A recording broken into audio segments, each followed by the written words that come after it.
Recordemos que, tal como lo habíamos visto, Heráclito es un filósofo, por así decirlo, del cambio, del devenir, ¿verdad? Del pasar las cosas de un estado a otro, como habíamos dicho en algunos momentos del curso, ¿verdad? Este, para Heráclito, la permanencia es problemática, todo lo que podamos leer como permanencia.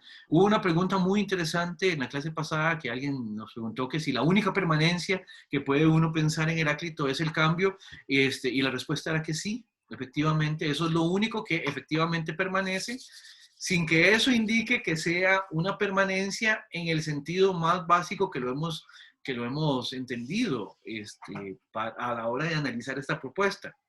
Recordemos que permanencia, tal como la hemos analizado o como la hemos presentado en el curso, es como el mantenerse las cosas como han sido siempre, sin cambios posibles, ¿verdad? Ahora, cuando decimos que el cambio es existente siempre, que esa dinamicidad del cambio y del devenir siempre está presente, cuando decimos que eso en sí mismo es una permanencia, sí se entiende, pero no se identifica con la explicación de permanencia que se compromete con el hecho de que las cosas se mantengan siempre siendo lo que son, sin que cambien hacia otro estadio. Son excluyentes en el sentido de que en una hay devenir y en la otra no. Que el devenir sea siempre existente, ciertamente lo hace permanente en el tiempo, pero es que significan cosas muy distintas. Entonces ahí hay que hacer una distinción muy importante. En algún sentido podría ser una distinción sutil en la manera de entender una forma estática de la realidad y otra forma dinámica de la realidad, pero es importante que le demos pie a este tipo de explicaciones. Otra cosa que habíamos visto es que a Heráclito lo que le interesa es ver cómo podemos entender precisamente cómo es que ocurre ese cambio, cómo es que ocurre esa dinamicidad de la que hemos venido hablando, de la que él ha venido presentando. Y habíamos dicho que esto está muy relacionado también con el logos. Y me van a disculpar, pero tengo que decirlo así, lo lindo de esta propuesta es que para Heráclito ese logos, que es esa proporción, esa manera de ser, esa, digámoslo con esta palabra, esa razón en el ocurrir del cambio, nos permite dar cuenta precisamente del cambio, porque nosotros también, como seres racionales, ¿verdad? Podemos tener acceso a esa razón, a ese logos, y por eso es que podemos entenderlo y por eso podemos descifrar la manera en que ocurren las cosas, la manera en que funciona ese devenir, a partir precisamente de entender la regularidad que tiene y la operatividad que presenta. Ahora, eso también tiene que ver con el hecho de que el logos que explica la totalidad de las cosas, ese logos grande, digámoslo así, cosmológico, que se relaciona con la ley universal, con el funcionamiento de la totalidad, ¿ya? Ese logos atraviesa absolutamente esa totalidad a la que nos referimos y por lo tanto también nos atraviesa a nosotros en nuestra forma de operar y en nuestra forma también de entender esa realidad. Y no hay ¿cómo decirlo? No hay una ruptura entre ese logos universal y nosotros. Somos partícipes del mismo logos que tiene lo cosmológico. Nosotros, nuestra razón es en ese sentido referente y por lo tanto también algo que nos permite, por así decirlo, tener acceso a esa razón universal. Ahora, ¿eso quiere decir que sea fácil? Bueno, pues no necesariamente. ¿Quiere decir que eso sea evidente, sin más? No, no lo es. Para Heráclito, esa razón que está en la naturaleza es esquiva, ¿ya? Le gusta ocultarse. Tenemos que ir más allá de simplemente lo que podemos percibir a simple vista para poder entenderlo. En algún momento, especialmente en los cursos de humanidades, a mí me encanta hablar de un rasgo, de una característica también de un impulso que tiene la filosofía, que es que la filosofía nos lleva a sacar de lo obvio el funcionamiento de las cosas. Yo sé que no solo la filosofía hace eso, pero la filosofía tiene ese rasgo. Nos hace preguntarnos por cómo es que ocurren las cosas que nosotros damos por sentados. ¿Por qué las cosas son como son? ¿Por qué los cambios que nosotros podemos conocer de las cosas son de la manera en que han venido dándose? Bueno, si nosotros no nos cuestionamos este tipo de cosas, simplemente podemos operar en el mundo, podemos andar por ahí, por el mundo, pero nunca nos vamos a dar cuenta de realmente cómo funciona. Y Heráclito, la propuesta de Heráclito, de alguna manera es una especie de invitación a tratar de desentrañar ese funcionamiento a partir de las preguntas que le podamos hacer a las cosas. Con eso, digamos, estamos retomando ya lo que habíamos visto hasta el momento. Ahora, sigamos entonces a partir de acá, que era donde estábamos. Como les decía en la clase pasada, el enigma de la naturaleza para Heráclito no es insalvable. Hay una posibilidad y es simplemente que por medio de ponerle real atención a las cosas, podemos decir que eventualmente nosotros podemos tener acceso a una explicación que sea eficiente de las cosas, de nosotros y de cómo nos relacionamos con ellas. Bien, en relación con el logos, como esta verdad oculta, vamos a ver que se presenta en Heráclito cierta antítesis. Y esto es importante porque para Heráclito una de las cosas que va a ser importante es que la naturaleza opera de alguna manera como a partir de la tensión que generan opuestos. Ustedes habrán escuchado esto, de que si no hubiera oscuridad, tampoco habría claridad, digamos, en el sentido de que oscuridad y claridad operan en una dupla que una, de alguna manera, se entiende gracias a que está la otra. De la misma manera, arriba y abajo operan como una dupla que si no hay arriba, tampoco habría abajo. Y así, pensar por opuestos es algo que vamos a encontrar mucho en estas propuestas de la filosofía antigua. Ya en el mismo Anaximandro, tal vez esto fue algo que no revisamos puntualmente, no es tan importante tampoco, pero ya en Anaximandro encontramos también la reflexión acerca de ciertos opuestos, y en Heráclito esto va a ser de una crucial importancia. En la explicación de Heráclito, una de las duplas de opuestos que tenemos que atender es la contraposición que hay entre experiencia y razón.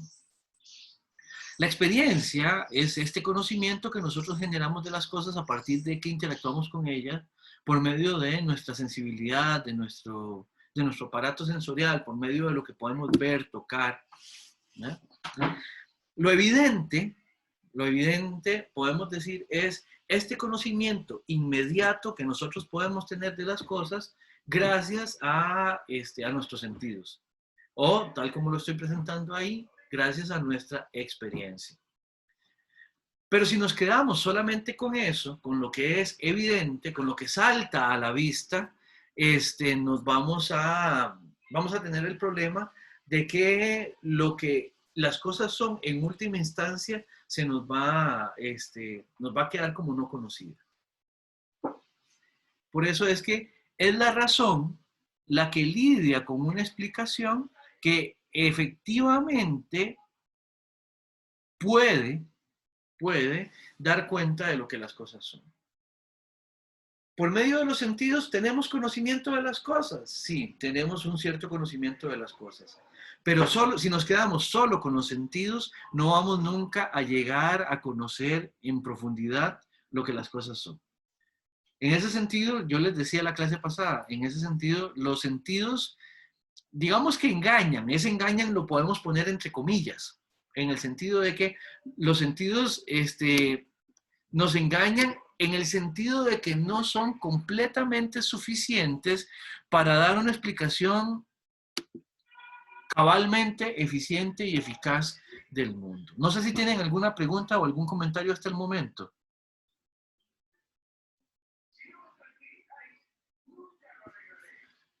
Vamos a ver. En el chat tenemos lo siguiente. Permítanme para ver. María José Rodríguez dice que esto le recuerda a Descartes, en el sentido de que los sentidos para Descartes aportan un conocimiento del que podemos dudar. Sí, en Heráclito también deberíamos poner en tela de juicio lo que conocemos por medio de los sentidos. No porque sea, no porque sea de suyo insuficiente. Los sentidos nos permiten conocer cosas. Dicho sea de paso, por eso es que yo les decía que si nos quedamos solamente con el conocimiento sensorial, nosotros podemos operar en el mundo. O sea, vamos a ver, uno anda por la casa, uno puede superar algún obstáculo que haya en el piso, uno puede calcular bien a dónde está la silla en la que se va a sentar para no darse un sentonazo en el suelo, por decirlo de alguna manera. Y todo eso uno lo hace a partir de esa ubicación que uno genera en relación con el conocimiento sensorial también que tiene de las cosas. Los sentidos aportan un conocimiento. Pero una cosa es operar en el mundo y otra cosa es poder explicarlo. Y de lo que se trata para Heráclito, más importantemente, es de poder explicarlo, de poder tener acceso a ese logos, por decirlo de alguna manera. ¿Se entiende? Ahora, vean que lo empírico nos dice precisamente, nos da cuenta de un cambio. ¿Ya? Nos da cuenta de un cambio. Ya en lo empírico nosotros notamos el cambio. O sea, vamos a ver, uno nota, uno puede ver, uno puede sentir que ya las cosas no son iguales a antes. ¿Ya? Por ejemplo, en la clase pasada, cuando veíamos lo del cambio cuantitativo, Sanchito se animó a poner unas fotos suyas en la presentación. Y en ese sentido es evidente que ha habido cambios en Sanchitos. Ustedes vieron ahí que Sanchitos ha crecido, a Sanchitos le salió barba y cosas así por el estilo. Y bueno, y quienes me conocen de años también habrán ido notando que a Sanchitos le han empezado a salir canas en la barba también y en el pelo. Y Sanchitos, bueno, pues ahí va en el flujo del devenir, ¿verdad? Entonces, lo empírico efectivamente opera a partir de ese cambio y eso es parte de lo evidente. Ahora, dar cuenta del cambio y lo que significa no se queda solo en lo sensorial, hay que remontarlo mediante la razón, que es, como les decía ahora, es también relativa a ese logos universal que todo lo gobierna. Ahora, a pesar de que por medio de los sentidos y por medio de ese logos ya nosotros entendemos que todo está en constante cambio, nosotros estamos también acostumbradas a pensar en permanencias. ¿Por qué? Porque, bueno, seguimos siendo nosotros quienes seguimos viniendo a la clase de metafísica, por decirlo de alguna manera. Ahí entendemos una cierta permanencia a pesar del cambio. Además, seguimos, no sé, seguimos relacionándonos con las cosas y operamos con ellas gracias a que, aunque hay cambios que son evidentes, estos cambios son lo suficientemente paulatinos como para que nosotros podamos operar con las cosas que están cambiando. Si no, sería muy difícil. Imagínense que, qué sé yo, en la mañana yo me voy a la pulpería a traer el pan de todos los días, el pan nuestro de cada día, ¿no? Me voy a la pulpería y cuando me devuelvo de la pulpería, imagínense qué pasaría si de pronto mi casa ya no estaba donde estaba antes. Sería muy extraño. Y además sería un inconveniente. Me voy a la pulpería y cuando vuelvo, qué pereza, otra vez tengo que ir a buscar la casa, quién sabe dónde se fue, ¿verdad? Y mientras me voy a encontrar a dónde esté la casa en este momento, bueno, pues se me enfría el café o lo que diablos tenga para desayunar. ¿Se entiende?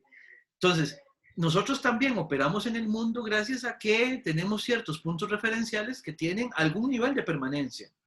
La casa sigue estando en el lugar a donde estaba cuando salí para la pulpería, Pero Heráclito me diría, sí, pero es que usted lo que no está tomando en cuenta es que realmente hay cambios que son sutiles, que son muy lentos, que están ocurriendo, pero que usted no nota por la forma que tiene usted de conocerlos mediante sus sentidos.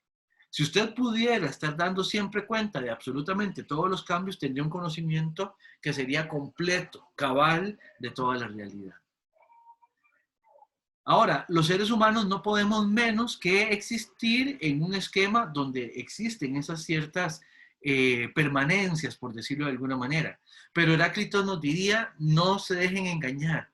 Esa permanencia es ilusoria, porque todo pasa, todo fluye, todo deviene, todo se corrompe en última instancia. ¿Se entiende? Preguntas, comentarios.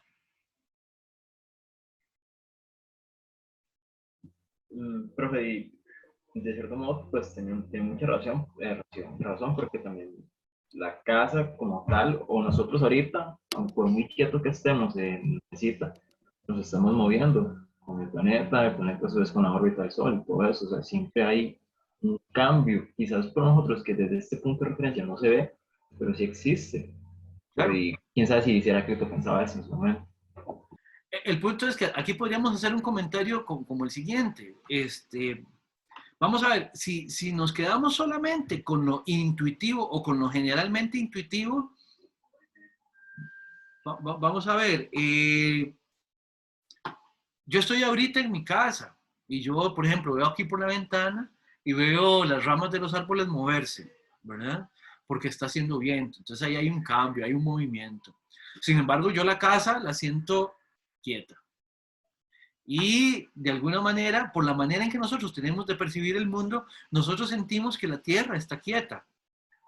Curiosamente, hoy se están cumpliendo 30 años del terremoto en Limón.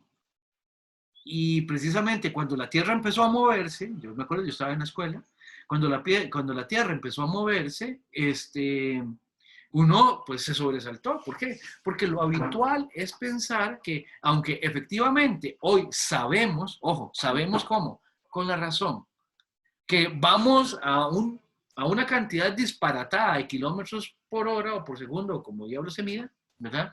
Por el espacio, en un planeta que se está moviendo, que va rotando, nosotros, por nuestra manera de sentir ese tipo de cosas, no percibimos ese movimiento, sino que sentimos una cierta quietud.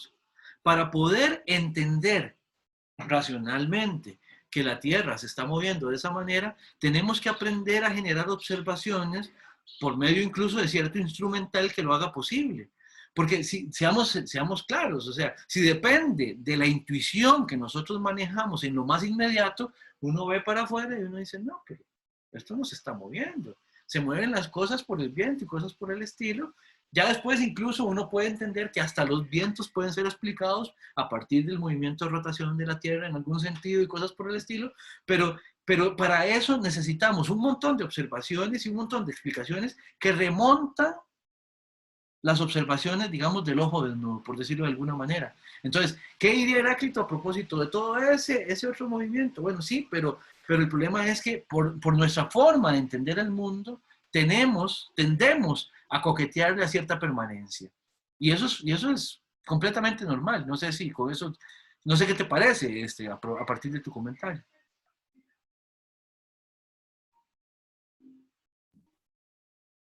Steven, fuiste vos el que Sí, sí, sí, participó. pero sí es que estoy pensando, entonces, digamos, el marco de referencia con Heráclito, vamos a hacer nosotros mismos, bueno, nuestros sentidos. No, la razón. Pues, La razón, porque nuestros sentidos también nos pueden decir, por ejemplo, ustedes, vamos a ver, por medio de los sentidos nosotros podemos apelar a cierta permanencia.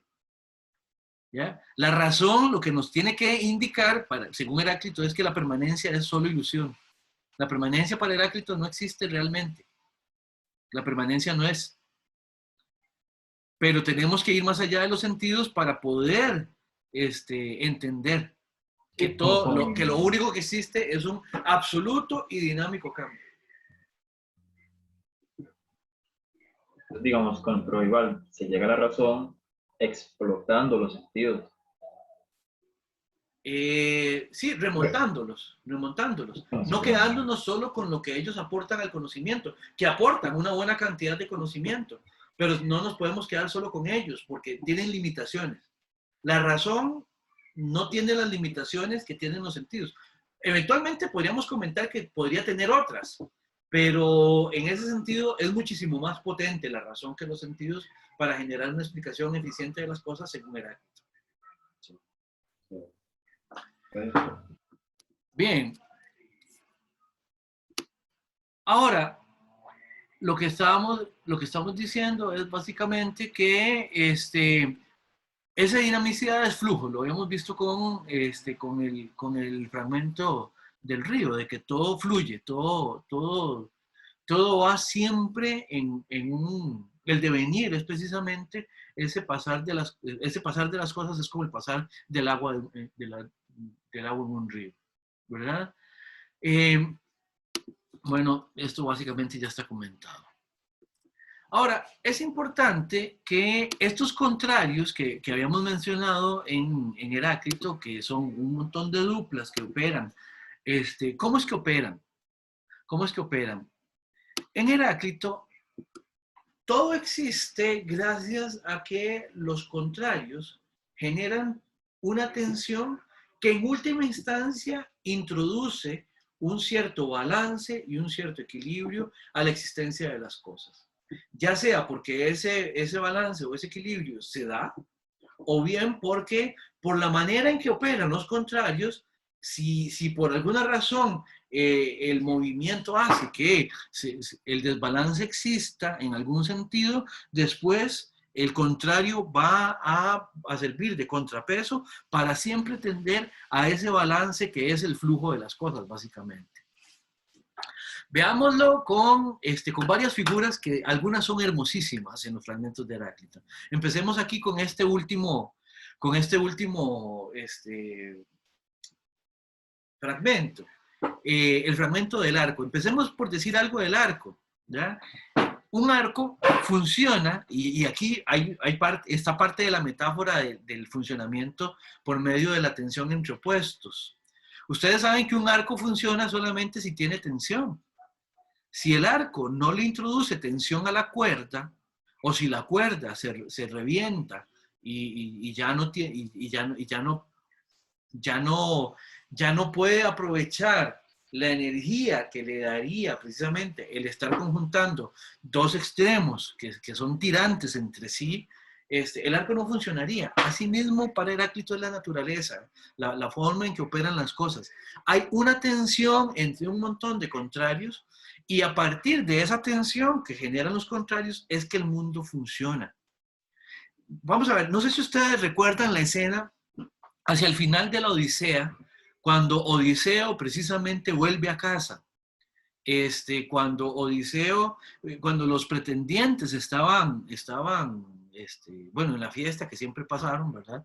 Y una de las pruebas que estaban haciendo cuando Odiseo vuelve es que siempre habían querido volver a encordar el arco de Odiseo. Y era un arco muy difícil de encordar, solo Odiseo podía encordarlo.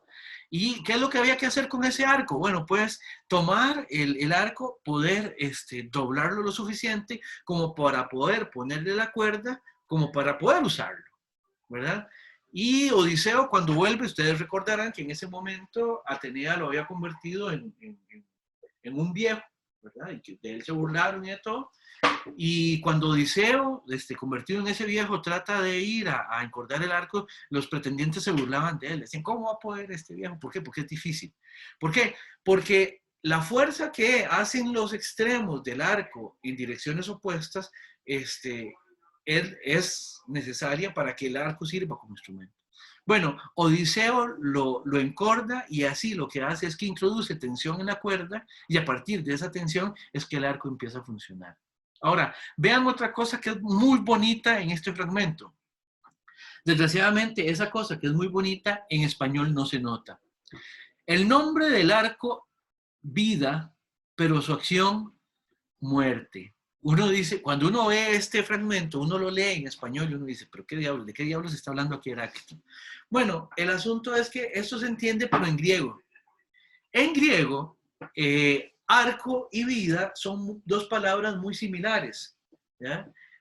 En griego, ustedes recordarán cuando llevaron alguna clase de ciencias que la biología es la ciencia que estudia a los seres que están vivos, ¿ya?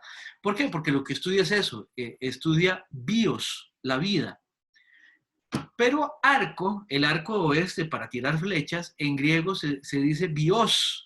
Se escriben igual, pero tienen el acento desplazado, ¿verdad? Entonces, Heráclito ahí está haciendo un juego de palabras. De hecho, en griego es hermosísimo, ¿verdad? Entonces, el nombre del arco, o sea, el nombre del arco, bios, es vida, es bios, pero su acción es muerte, thanatos, ¿ya? Entonces, ahí él lo que simplemente está haciendo, por medio de un recurso literario, estilístico, una manera de presentación de esta tensión que hay entre contrarios posibles. En este caso, entre los nombres del arco y lo que hace. Ahora, vean este otro fragmento, comentémoslo un momentito. El camino hacia arriba y el camino hacia abajo son el mismo, son uno y el mismo. O sea, las gradas, yo ahorita estoy en una especie de mezanine, estoy como en un segundo piso, por así decirlo, ¿verdad? Y hay unas gradas, uno podría preguntarse, bueno, ¿estas gradas suben o bajan? Heráclito diría, vean, así es todo en el mundo. Las gradas suben y bajan. Son una y la misma cosa, subir y bajar, en ese sentido para la grada. La grada va para arriba y va para abajo al mismo tiempo, ¿verdad? El camino para arriba y para abajo son uno y el mismo. ¿Ven? Ahí operan los contrarios, en ese balance que les decía. ¿Cuál es el balance? La existencia de las gradas o del camino. ¿Y cuáles son los contrarios? Las direcciones posibles, hacia arriba o hacia abajo. ¿Y por qué nos interesa aquí la guerra? La guerra de todos es padre, ¿ya? Aquí hay una cuestión de traducción, ¿ya? Obviamente en español uno debería decir que la guerra de todos es madre por ser femenina, pero lo que pasa es que en griego, guerra, lo que aquí se está traduciendo por guerra, en el fragmento de Heráclito lo que aparece es polemos. Polemos, la palabra que está también en nuestra palabra española, polémica, por ejemplo. Polemos significa guerra, conflicto, ¿verdad?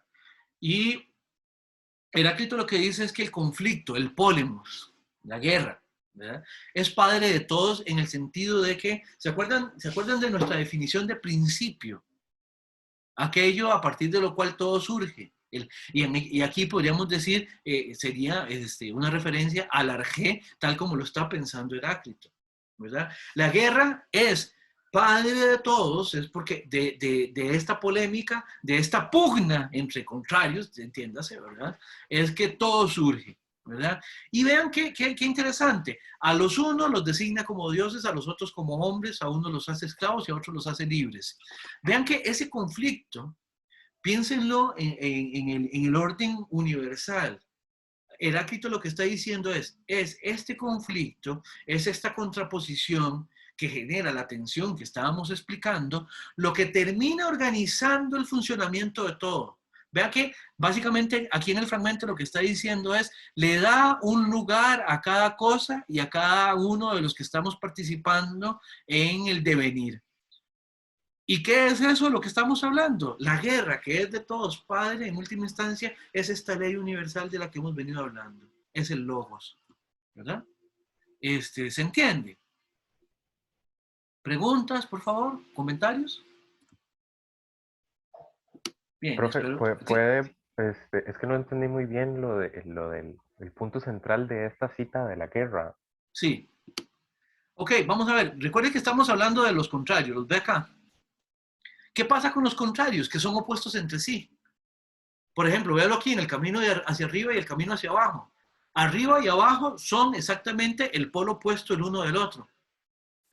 Pero para que haya esa armonía, para que haya la existencia de las cosas, tienen que existir los dos.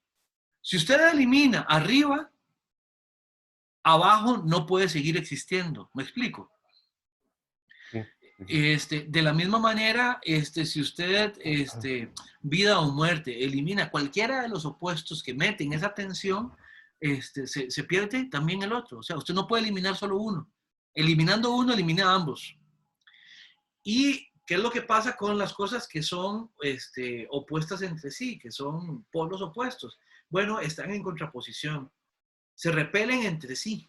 ¿Ya? Como cuando usted trata de, la repulsión que generan los imanes, digamos, cuando usted trata de poner positivo con positivo.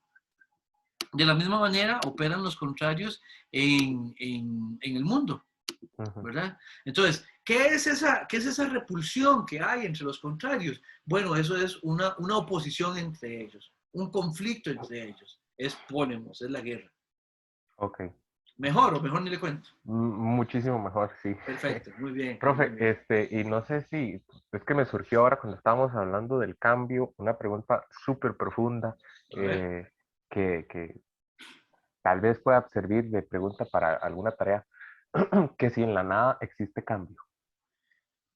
Bueno, eso, ahora que empecemos a ver a Parménides, que lo vamos a ver a partir de ahorita, de la segunda parte de la clase, no, en la nada no podría haber cambio, porque la nada no existe. Ok, Entonces, sí, si no existe, no hay nada ahí. ¿Ya? ya. Entonces, sí, la nada no existe. Y lo que no existe no tiene cambio. Lo que no existe no tiene rasgos. Lo que no existe, de lo que no existe, apenas si podemos hacer alguna referencia porque tenemos el concepto de lo que no existe. Pero como concepto no nos remite, en relación con nuestras representaciones mentales, no nos remite absolutamente a nada, ni siquiera a una existencia, porque la nada no existe. Entonces ahí no puede haber cambio, ni tampoco hay Ok. opuestos, ni tampoco hay absolutamente nada en la nada. Profe, y con cosas que aún no existen, por ejemplo, como que vayan a existir en el futuro, Ajá, como un ¿qué? hijo mío. Uh-huh. eh, Sí, ahí tendríamos que asumirlo desde la concepción de posibilidad. La Ujú. posibilidad puede ser de dos tipos. Veámoslos así rapidito. Algo es posible si eventualmente podría entrar en la realidad, podría llegar a la realidad. Por ejemplo, en el caso de de un hijo suyo, por ejemplo, ¿verdad? En ese sentido, por ejemplo, voy a poner también de ejemplo a mi hija, ¿verdad? Mi hija era posible y ha seguido siendo posible, digamos, en tanto de que era posible de que viniera la realidad. Bueno, yo no sabía que iba a ser ella, por ejemplo, pero bueno, llegó ella, ¿ya? Llegó ella. Eh, entonces, tiene una posibilidad, ¿verdad? En el sentido de que es posible que sea parte de la realidad, ¿ya? Entonces, es posible. Lo que no podría entrar en la realidad sería algo imposible. Por ejemplo, nosotros no podemos, ¿se acuerdan del principio de no contradicción que vimos en las nociones generales? Cualquier cosa que quebrante el principio de no contradicción en la realidad es algo que llamamos imposible. Les pongo un ejemplo, tomado del Chavo del Ocho. ¿Ya? Kiko siempre pasó pidiendo una pelota cuadrada, ¿se acuerdan? Sí, Bueno, la pelota cuadrada de Kiko, el chiste es gracioso porque Kiko lo que está pidiendo es un imposible. Y ya cuando uno explica el chiste ya no es gracioso, yo sé, pero ni modo. El punto es, Kiko cuando pide una pelota cuadrada está pidiendo algo que es imposible. ¿Por qué? Porque si algo es cuadrado no puede ser, bueno, en este caso, esférico y cúbico. Sería más o menos lo que uno tendría que combinar ahí. Si algo es cúbico, no es esférico. ¿Por qué? Porque lo esférico y lo cúbico se excluyen entre sí. Y por eso es que es gracioso que Kiko esté añorando siempre su pelota cuadrada, porque tal cosa no podría existir, es algo imposible. Entonces, un hijo tuyo, en tanto que en este momento no existe en la realidad, pero que podría eventualmente existir, o sea, tiene una existencia virtual, es algo posible. Y desde el punto de vista lógico, algo posible es algo que se puede pensar sin contradicción. Por ejemplo, yo puedo pensar diferentes triángulos. Lo que no puedo pensar yo no puedo pensar absolutamente ningún triángulo con una cantidad mayor o menor de lados que 3. Eso es imposible, lógicamente. No se puede ni siquiera pensar. Entonces, ¿qué es lo que pasa con eso? Es algo que no existe, por ejemplo, con un hijo tuyo o una hija tuya, y eventualmente podría ser. Pero no es que sean en ese sentido nada, ¿ya? Simplemente es que no existen, pero tienen la posibilidad de existir eventualmente. Ok, gracias, profe. Con todo gusto. Bien, no sé si hay alguna pregunta con los contrarios. Si no, veamos también otro par de contrarios que hay en Heráclito y que a partir de esto podemos hacer lo que yo siempre he llamado un perfil antropológico. ¿Qué es empezando por un perfil? ¿Qué es un perfil antropológico? Un perfil antropológico es a partir de una manera que tenemos de entender a los seres humanos, ¿verdad? Ciertos rasgos generales a partir de los cuales podamos hacer una especie como de noción general que los explique, ¿ya? En Heráclito tenemos un par de perfiles antropológicos opuestos entre sí. Por un lado están quienes entienden al logos. Y por otro lado están quienes no entienden el logos. Ambos, los que entienden y los que no entienden, andan por ahí en el mundo, ¿ya? Tanto los que entienden como los que no entienden operan en el mundo, como yo les decía anteriormente. Uno pues anda por ahí, utiliza las cosas, se sienta en las sillas, come con los utensilios que come, puede, no sé, puede ir a la pulpería y contar el vuelto. Me explico, todo eso son maneras de operar del mundo, ¿ya? Pero si alguien remonta eso y llega a entender lo que el logos es, para Heráclito va a ser una persona que está despierta. ¿Eh? Y aquí el asunto es que el perfil antropológico de un despierto en Heráclito es el perfil antropológico de quien entiende realmente cómo es que, o por lo menos está en el proceso de entender cómo es que opera el cambio. Entiende también cómo es que la permanencia es un engaño. Y por otro lado están las personas dormidas que son o que serían quienes no pueden dar cuenta de eso, quienes no lo entienden o quienes ni siquiera lo problematizan, ¿verdad?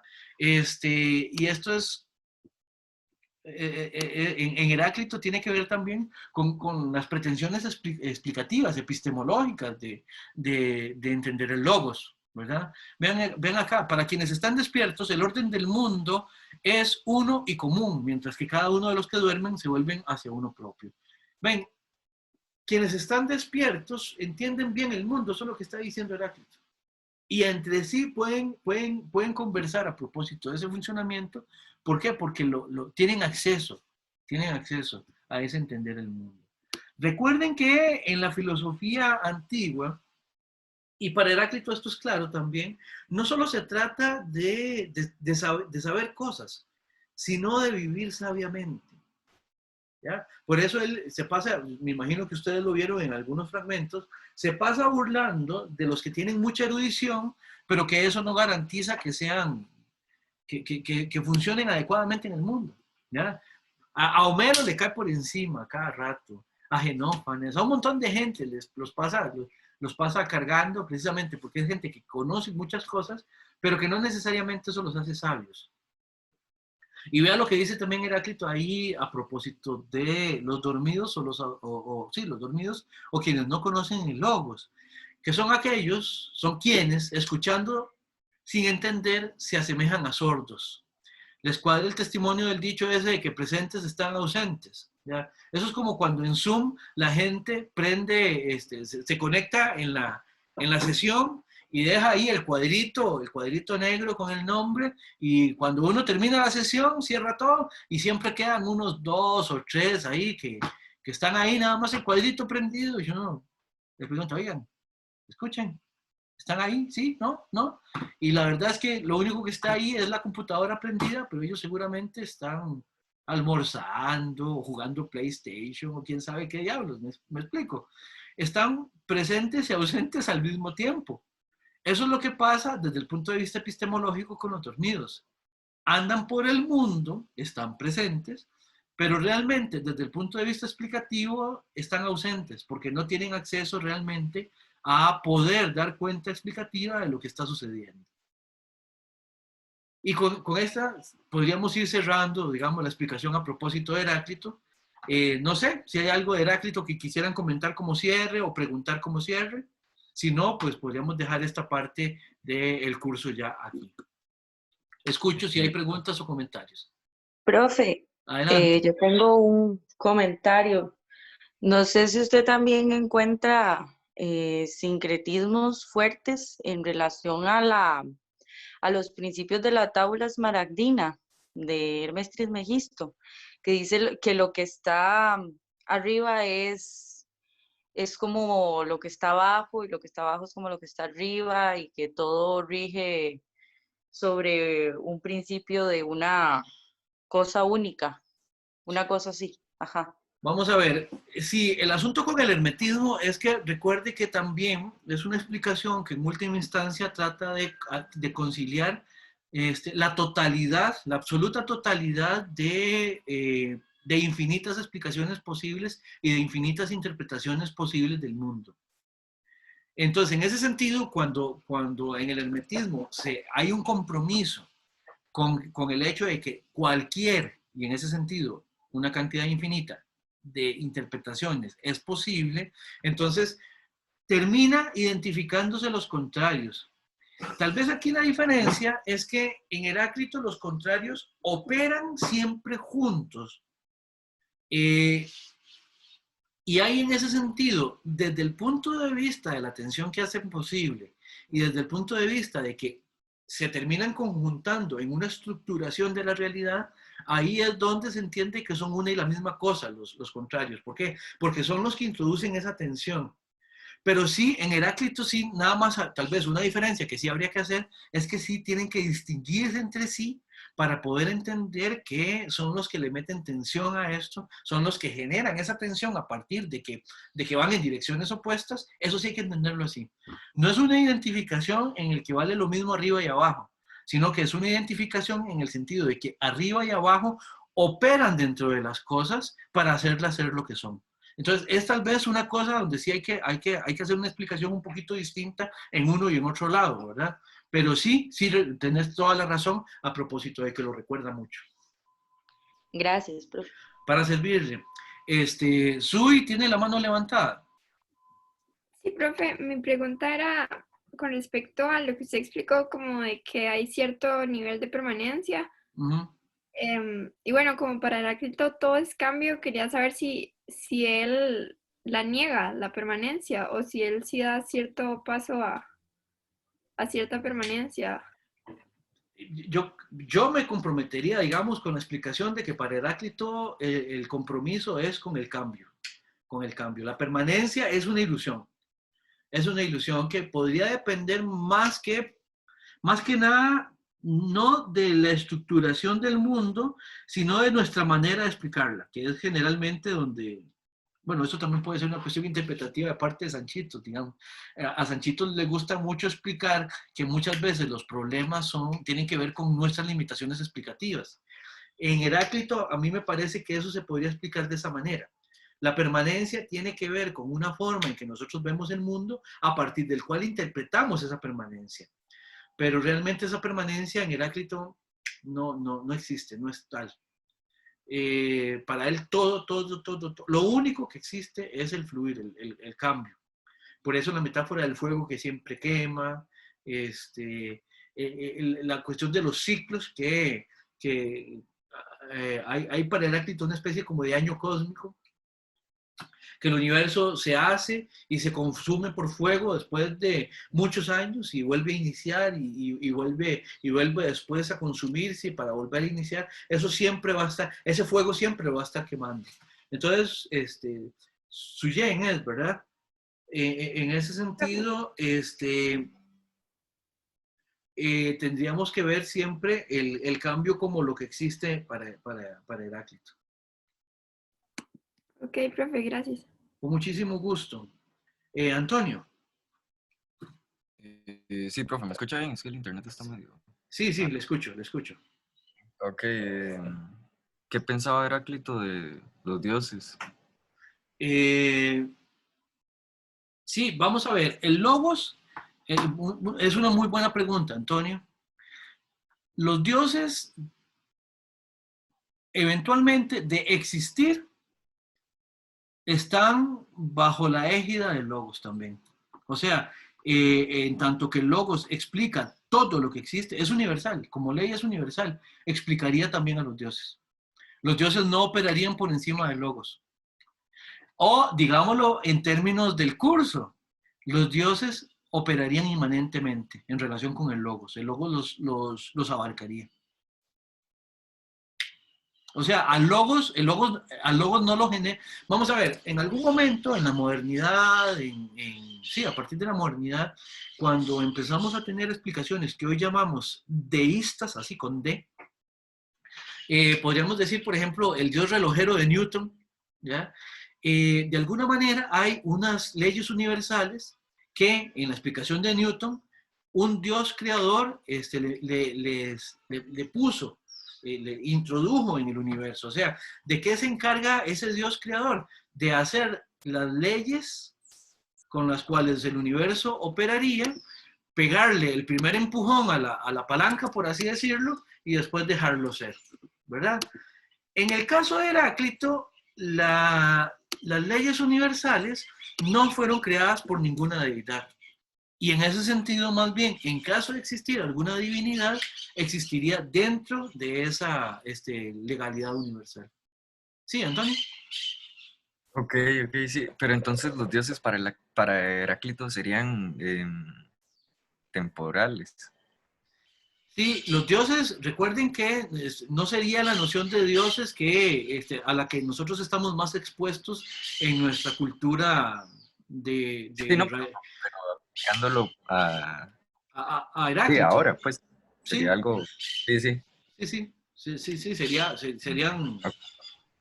serían unos dioses que están sometidos también a una legalidad que los sobrepasa. ¿Sí? Ok, bueno, gracias. Con todo gusto. Josué. Bueno, con respecto a la pregunta del compañero, entonces los dioses serían más como el politeísmo griego. Por ¿Verdad? supuesto, que es a lo que estaba expuesto culturalmente Heráclito, claro. Entonces son dependientes del fuego o el logos. El loco, sí, efectivamente. Okay. Claro. Sí. Bien, hagamos la pausa ya.